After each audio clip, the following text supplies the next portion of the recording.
भगवंताला कष्ट नको आहेत. बापाला मुलांचे कष्ट केलेले आवडत नाही, ज्याला बरं वाटत नाही, तसं भगवंत अत्यंत दयाळू आहे. बाप जरी म्हटला तर स्वार्थी राहील, परमात्मा अत्यंत निस्वार्थीपणानं आपल्याकडे प्रेमळपणात पाहतोय. तुम्ही कष्ट करा असं तू कधी म्हणतच नाही, बरं का. कष्ट करत राहू नका, पण कष्टाशिवाय जे साधायचं असेल ते मग साधण्याचा आदर्श तुम्ही चालू ठेवा. मला सांगायचा हेतू कोणता एवढाच आहे, तुम्ही आपल्या प्रपंचामध्ये भगवंताचा विसर पडू नका कधी करू. बघा, भगवंताचं स्मरण अखंड राखा. आपला बाहेर कधी कोणाचं चुकलं नाही. प्रार्थनात हो आलेले हो हे कधी चुकले, कधी कोण चुकलं नाही. ज्यांच्याकरता परमात्म्याने अवतार घेतला त्या पांडवाचा वनवास पाहिल्यानंतर असं वाटेल आणि ज्याच्यासाठी भगवंतांनी अवतार घेतला म्हणतात त्याचा वनवास नाही चुकला.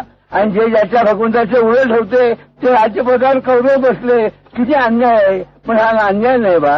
ह्याच्यामध्ये जे पांडवाला मिळालं, जे समाधान पांडवाला मिळालं ते कौरवाला नाही कधी मिळालं.